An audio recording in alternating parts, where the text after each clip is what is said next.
ఇప్పుడే country delight యాప్ని download చేసుకోండి. Download the country delight app now. Sir, ఇప్పటికే నల్గొండ జిల్లాకి మీ జిల్లాకి 2 మంత్రి పదవులు ఉన్నాయి. మూడోది కూడా కావాలి అని మునుగోడు ఎమ్మెల్యే రాజగోపాల్ రెడ్డి గారు డిమాండ్ చేస్తున్నారు. మొత్తానికి నల్గొండ జిల్లా నుంచే కాంగ్రెస్లో ముసలం పుట్టింది అనుకోవచ్చా? ఇంతకుముందు మీరు కోమటిరెడ్డి గారు ఉప్పు నిప్పులా ఉండేవాళ్ళు. ఒకళ్ళ మీద ఒకళ్ళు ఆరోపణలు ప్రత్యారోపణలు విమర్శలు చేసుకునేవాళ్ళు.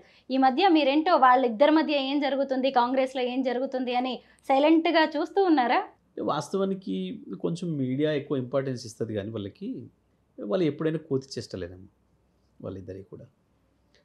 గతంలో కూడా వాళ్ళు నాపైన ఎన్నడూ వ్యక్తిగత విమర్శలు చేసిన, గతంలో 10 సంవత్సరాలు నేను మంత్రిగా ఉన్న కాలంలో నేనైనా రియాక్ట్ కాలేదు, నేనే వాళ్ళకి ఆన్సర్ చేయలేదు. ఇంకోటి ఏంటంటే వాళ్ళకి మాట మీద నిలబడే లక్షణం లేదు ఎప్పుడు కూడా. ఇప్పుడే విమర్శ చేస్తారు, ఇప్పుడే పొగుడుతారు ఎవరినైనా. గతంలో కేసీఆర్ గారి గురించి మాట్లాడినా అట్లే ఉండేది. ఇక్కడ మీరు ఒక్కసారి వాళ్ళ రికార్డ్స్ తీస్తే ఇదే కాళేశ్వరం గురించి వెళ్ళి కోమటిరెడ్డి వెంకరెడ్డి కావచ్చు, లేకపోతే రాజగోపాల్ రెడ్డి కావచ్చు, చాలా గొప్ప పోయిన సందర్భాలు ఉన్నాయి. మళ్ళీ దాని మీద విమర్శలు చేస్తారు వీళ్ళు. రేవంత్ రెడ్డి గురించి వెళ్ళి వాళ్ళు ఎవరు బయట వాళ్ళు కూడా అని మాట్లాడినారు. 25 కోట్లు పెట్టి కొనుక్కొచ్చుకున్నాడు, అది సప్లై చేసి తెచ్చినాడు, ఇది చేసినాడు, అసలు ఆయన నాయకత్వంలో మేము పనిచేస్తామా అని ఇద్దరు నెలదమ్ములు ఒకరికొకరు పోటీపడి మాట్లాడినారు. మళ్ళీ వాళ్ళు వెంకటరెడ్డి ఏమో రేవంత్ రెడ్డి ఇంకా 10 సంవత్సరాలు ముఖ్యమంత్రి ఉండాలని నేను పూజలు చేసినా అని చెప్పినాడు. మనం చూసినాం. అట్లా అంటాడా మీడియా ముందు? మళ్ళీ వెంటనే పక్కకు వేసేసి ఇవి తొందరగా మీకు వెళ్ళరా ముఖ్యమంత్రి అంటాడు. అది అందరికీ తెలుసు. నల్గొండలో మీరు ఏ రిపోర్టర్ అడిగినా మీకు కూడా తెలిసి ఉంటుంది ఆయన మాట్లాడేది. ఇట్లా ఉంటాయి వాళ్ళవి. సో కాబట్టి పెద్ద నాకు ఉప్పు నిప్పు అనేది ఏం లేదు. వాళ్ళు ఎప్పుడు ఏదో చెత్తమాటలు మాట్లాడుతుంటారు, నేను నవ్వుకొని పోతాను కుప్పిగంతులు. ఈ మధ్యకాలంలో జరుగుతున్న దాంతో ఏదో జరుగుద్ది అనే భ్రమలు మాకేం లేవు. ఈయన ఏదో పెద్ద రాజగోపాల్ రెడ్డి ఏదో తిరుగుబాటు చేసి ముస్లిం పుట్టించి ఆ గవర్నమెంట్ పడగొడతాడని మేమేం అనుకోవడం లేదు. ఏదో టెంపరీగా మంత్రి పదవి కొరకు అంటే కొన్నిసార్లు వీళ్ళు ఎట్లుంటారంటే ఇంకొకరికి అవకాశం ఇవ్వద్దు ప్రతిపక్షానికి అని చెప్పి వాళ్ళు తెచ్చుకుంటుంటారు.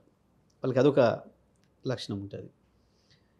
ఒక మాట చెప్పండి, మా జిల్లాలో వీళ్ళని ఏమనుకుంటారంటే ఈ నాటకాలలో, సినిమాలలో, భాగవతాలలో సీరియస్గా కథ నడుస్తున్నప్పుడు కొంచెం ప్రజలకి రిలీఫ్ ఇవ్వడం కొరకు ఆట విడుపుగా మధ్యలో బాఫూన్లని, జోకర్లని వస్తుంటారు కదా. వీళ్ళవి కూడా గట్లాంటి పాత్రలు అనుకుంటారు మా జిల్లాలో. వీళ్ళని అంతమించి సీరియస్గా చూడడం లేదు ఇప్పుడు మా ప్రజలుగా.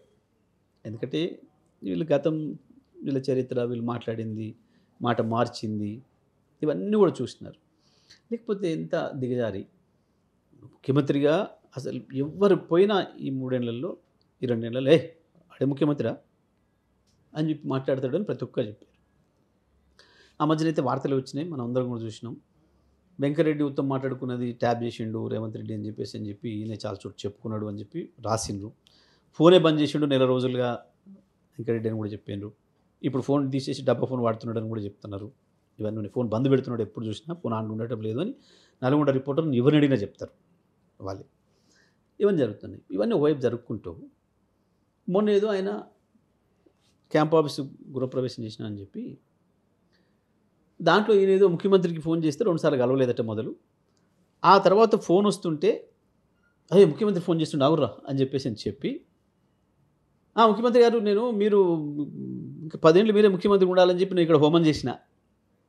ఎంత చిల్లరంటే చూసేవాళ్ళకి కూడా ఎంత అసహ్యం వేసిందంటే, గృహప్రవేశం చేసినావు, అయ్యగారులో వచ్చారు, ఇది మాత్రం చదివి పోయినారు. దానికి గంత బ్లఫ్ చేయడం అంటే ఇక వీళ్ళ క్యారెక్టర్ని ఏమనుకుంటారు ప్రజలు. సో నాన్ సీరియస్ అయిపోయారు వీళ్ళు పాపం ఈ మధ్యకాలంలో, ప్రత్యేకించి ఇద్దరు కూడా అన్నమాట. ఆయన పోవడం, ఆయన తెగడం, అన్ని రకరకాల. మళ్ళీ 2 రోజులు మీరే చూడండి, మళ్ళీ మాట మార్చి ఇంకోటి మాట్లాడతాడు ఏ రాజగోపాల్ రెడ్డి కూడా. కాబట్టి పెద్దగా వీళ్ళను నమ్మడం కానీ, వీళ్ళు ఏదో అద్భుతాలు చేస్తారని అనుకోవడం కానీ మేమేం అనుకోవడం లేదు. ఇక మేము ఇప్పుడులాగంటే నాకు ఎన్నట్టు అలవాటు, నా అంత లేని ఎప్పుడు విమర్శలు చేసే అలవాటు లేదు. వ్యక్తిగత విమర్శలు నాకు అసలే అలవాటు లేదు జీవితంలో. పాలసీల మీద చేస్తా, వాళ్ళ వైఫల్యాల మీద చేస్తా. తప్పకుండా జిల్లాలో వాళ్ళు ఫెయిల్ అవుతున్న విషయాన్ని నేను జిల్లా పోయినప్పుడల్లా చెప్తున్నాను. నేను అనేక రంగాల్లో విఫలమవుతున్నారు జిల్లా నడపడంలో అని చెప్పి, అక్కడేం కాంప్రమైజ్ లేదు.